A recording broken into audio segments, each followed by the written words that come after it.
পরিষদ মনোহরদী উপজেলা শাখা কর্তৃক আয়োজিত আজকের বিক্ষোভ পরবর্তী সমাবেশে এই পর্যায়ে বক্তব্য নিয়ে আসছেন আগামী জাতীয় সংসদ নির্বাচনে হযরত পীর সাহেব চরমনাই ঘোষিত সম্ভাব্য এমপি পদপ্রার্থী ইসলামী আন্দোলন বাংলাদেশ মনোহরদী উপজেলা শাখার সংগ্রামী সভাপতি অধ্যক্ষ মৌলানা সাইফুল্লাহ প্রধান। বক্তব্য নিয়ে আসছেন অধ্যক্ষ মৌলানা সাইফুল্লাহ প্রধান। আল্লাহু আকবার। বাংলাদেশ জিন্দাবাদ জিন্দাবাদ জিন্দাবাদ জিন্দাবাদ ইসলামী আন্দোলন বাংলাদেশ। আসসালামু আলাইকুম ওয়া রাহমাতুল্লাহ।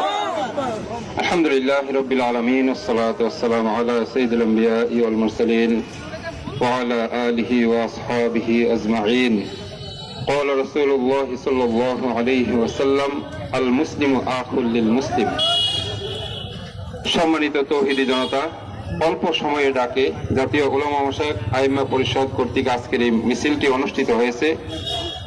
আপনারা জাতীয় উলামা মাশায়েখ আইম্মা পরিষদের ডাকে একত্রিত হয়ে দীর্ঘক্ষণ এই প্রচন্ড রোদের মধ্যে মিছিল শেষে এই সমাবেশে অংশগ্রহণ করেছেন। আল্লাহ তাআলা আমাকে আপনাকে সকলকে কবুল করুন, সকলেই বলে আমিন। আপনারা আমাদের পীর সাহেব হুজুরের নেতৃত্বে এই পর্যন্ত সকল প্রোগ্রামে যথাযথভাবে সহযোগিতা করে আমাদেরকে শক্তি জুগিয়েছেন। আল্লাহ তাআলা আপনাকে আমাকে সকলকে কবুল করুন, আবারও বলি আমিন আমিন। আপনারা এই পর্যন্ত বক্তাদের মুখ থেকে আপনারা পরিপূর্ণভাবে বুঝতে পেরেছেন আজকে গাজাবাসীর পাশে বিশ্বের শক্তিধর মুসলিম তেমন কোন রাষ্ট্র পাশে দাঁড়ায় নাই। নির্বিচারে পাখির মতো গুলি করে তাদেরকে হত্যা করছে। তারা হাসছে, খিলখিলে হাসে।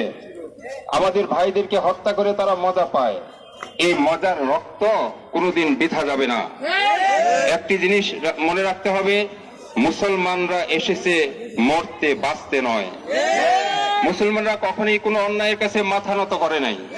এই ইহুদি জাতি পৃথিবীতে খুব বেশি দিন আর টিকবে না। কারণ হলো তারা মুসলিমদের রক্ত ঝরিয়েছে। মুসলিমদের এক একটি রক্তের ফোঁটার বিনিময়ে পৃথিবীতে ভালোভাবেই তাদেরকে দিয়ে যেতে হবে। কোন সময়ই তারা সেখান থেকে পার পাবে না। তো আমরা আমাদের করণীয়গুলি আমরা ঠিক করি।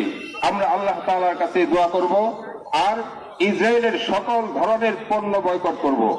কোন সময় আমরা সেটাকে গ্রহণ করব না।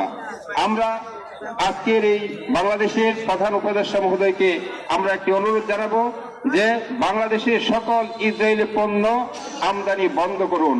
ঠিক। আমরা যে দোকানের মধ্যে ইসরায়েলি পণ্য পাবো